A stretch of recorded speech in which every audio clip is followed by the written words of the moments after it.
নমস্কাৰ সৰু সৰু কিন্তু ভয় লগা কিছু ভৌতিক ঘটনালৈ প্ৰত্যেক দিনাখনৰ দৰে মই ঝৰ্ণা আহিছোঁ আপোনালোকৰ কাষলৈ আৰু আজি লৈ আহিছোঁ সপ্তাহটিৰ শেষৰ ভৌতিক ঘটনা যিটো মোলৈ লিখি পঠিয়াইছে বঙাইগাঁৱৰ পৰা সুদীপ্ত ৰাজবংশী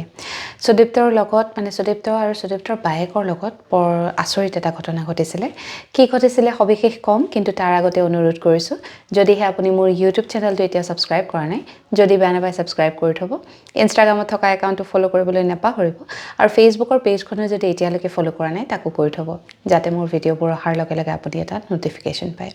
এতিয়া আগবাঢ়ো সুদীপ্তৰ অভিজ্ঞতাৰ ফালে 2015 চনৰ কথা তেতিয়া বায়েকৰ এবাৰ বেমাৰ হলত তেওঁক এখন প্ৰাইভেট নাৰ্ছিং হোমত এডমিট কৰিবলগীয়া হৈছিলে নাৰ্ছিং হোমখনৰ নাম পিছে তেওঁ লিখা নাই পিছে বঙাইগাঁৱৰে আৰু সেই নাৰ্ছিং হোমখনৰ প্ৰথম নিশাৰ কথা সেইদিনাখন সুদীপ্তই বায়েকৰ এটেণ্ডি হিচাপে ৰাতিটো আছিলে নিশা প্ৰায় 12:30 মান বজাত নাৰ্ছ আহিছে আহি পেলাই বায়েকক এটা মেডিচিন দিছে আৰু তেতিয়া সুদীপ্তক কৈছে যে এইটো পেইন কিলাৰ হয় এতিয়া তেখেতৰ টোপনি যাব আৰু আপুনিও শুই যাওক তেখেতক দিগদাৰ নকৰিব ৰাতিপুৱা আকৌ 5টা বজাত আমি নেক্সট মেডিচিনটো দিবলৈ আহিম সেই বুলি ক'লত সুদীপ্তৰ ৰুমৰ দৰ্জা বন্ধ কৰিলে লাইট চাইট বন্ধ কৰি শুব ল'লে পিছে বাথৰুমৰ লাইটটো জ্বলাই থৈছে আৰু বায়েকক কৈছে যে তোৰ যদি বাহিৰলৈ যাবলগীয়া হয় মোক জগাবি তই অকলে নাযাবি সেই বুলি কৈ সুদীপ্ত বিচনাত শুই পৰিছে বায়েক অলপ সময়ৰ পিছতে টোপনি গ'ল পিছে সুদীপ্তৰ প্ৰায় 1:30 মান বজালৈকে টোপনি যোৱা নাই আৰু তাৰ পিছত সুদীপ্তই দেখিছে বাথৰুমটো সুদীপ্তৰ বিচনাখনৰ একেবাৰে সেই ভৰিৰ পঠানতে লাগি আছিলে বাথৰুমৰ দৰ্জাখন খুলি এজন বৃদ্ধ ব্যক্তি ওলাই আহিছে বয়সত প্ৰায় 60 বছৰমান হ'ব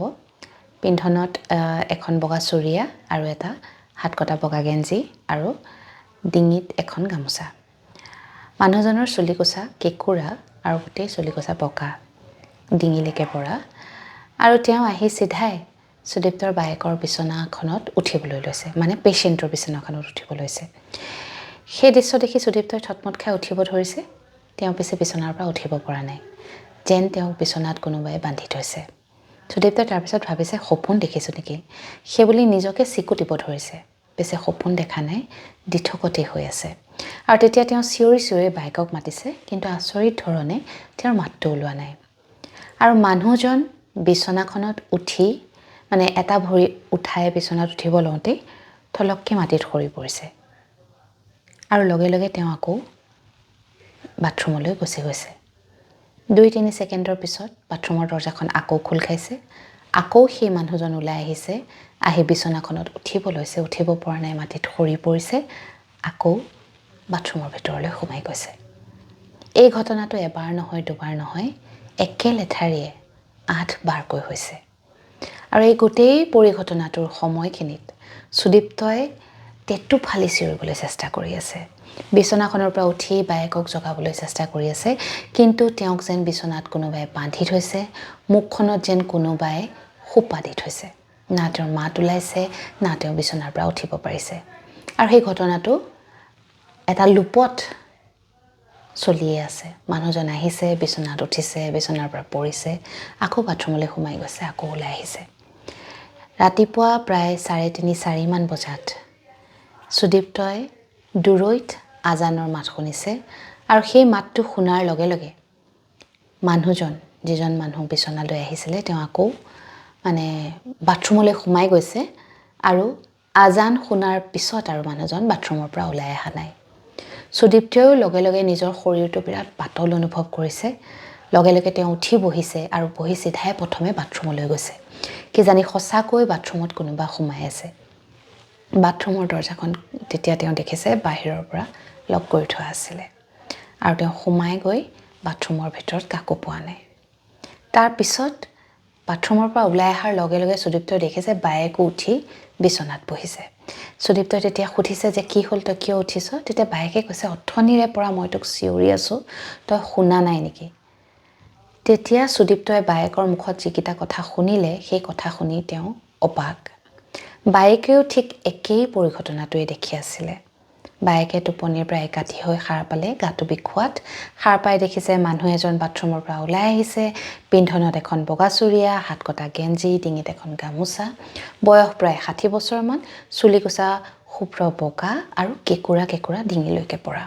মানুহজন আহি তেওঁৰ বিচনাখনত উঠিব লৈছে, উঠিব পৰা নাই, তলত পৰি গৈছে, আকৌ তেওঁ বাথৰুমলৈ সোমাই গৈছে। এই কথাখিনি যেতিয়া বায়েকৰ মুখেৰে সুদীপ্তই শুনিলে, তেওঁ মানে মূৰ চুৰ ঘূৰাই যোৱা দি গ'ল। বায়েককো তেওঁ ক'লে যে ময়ো অথনিৰ পৰা একেটা দৃশ্যই দেখি আছোঁ। তাৰপিছত সেই কথা পাতি থাকোঁতেই নাৰ্ছ আহিলে ৰুমলৈ। নাৰ্ছ আহি পালত নাৰ্ছে মানে তেতিয়া সুধিছে, কি হ'ল আপোনালোক ইমান সোনকালে কিয় উঠিলে? তেতিয়া নাৰ্ছক কথাখিনি সুদীপ্ত আৰু সুদীপ্তৰ বায়েকে কৈছে। তাৰপিছত নাৰ্ছে কথাখিনি শুনাৰ লগে লগে তেওঁৰ যিগৰাকী হেড নাৰ্ছ আছিলে তেওঁক মাতি আনিলে। হেড নাৰ্ছগৰাকীয়ে তাৰপিছত কৈছে যে আজিৰে পৰা প্ৰায় 3 বছৰমান আগত এজন বৃদ্ধ ব্যক্তি প্ৰায় 3 মাহমান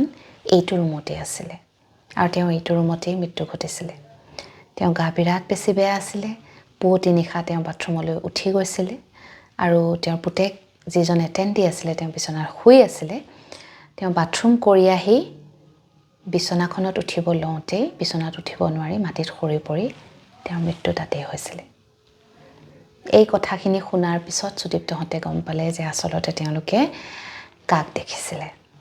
আৰু লগে লগে তেওঁলোকক ৰুমটো শ্বিফ্ট কৰালে। নাৰ্ছগৰাকীয়ে শ্বিফ্ট কৰাই বেলেগ এটা ৰুমলৈ পঠিয়ালে। তাৰপিছত তেওঁলোক আৰু 4 দিন থাকিলে। পিছে তাৰপিছত আৰু কেতিয়াও তেওঁলোকে সেই দৃশ্য দেখা নাই। 2015 চনতে তেওঁলোকৰ লগত এই ঘটনাটো ঘটিছিলে। কিন্তু আজিও যেতিয়া সেই নিশাটোৰ কথা ভাবে, দুয়োজনে মানে শিহৰিত হৈ উঠে, হাত ভৰি কঁপি যায় আৰু গাৰ নোম আজিও তেওঁলোকৰ থিয় হয়। বৰ আচৰিত এটা ঘটনা শুনিলোঁ। এক জীয়া কাহিনী সুদীপ্তই আমালৈ লিখি পঠিয়ালে, যিটো আপোনালোকৰ আগত ব্যক্ত কৰিলোঁ। শুনি কেনেকুৱা পালে জনাবৰ কাৰণে ভিডিঅ'টোৰ তলত কমেণ্ট কৰিবলৈ নাপাহৰিব। আপোনাৰ যদি কিবা অভিজ্ঞতা আছে যিটো আপুনি মোৰ লগত শ্বেয়াৰ কৰিব বিচাৰে, তেনেহ'লে মোৰ মেছেঞ্জাৰত গৈ এটা মেছেজ কৰিব। আজিৰ এই ঘটনা ইয়াতে সামৰাৰ লগতে সপ্তাহটিও ইয়াতে সামৰিছোঁ। সোমবাৰে এক নতুন অভিজ্ঞতা লৈ আপোনাৰ কাষ চাপিম। এতিয়ালৈ আহিছোঁ। শুভৰাত্ৰি।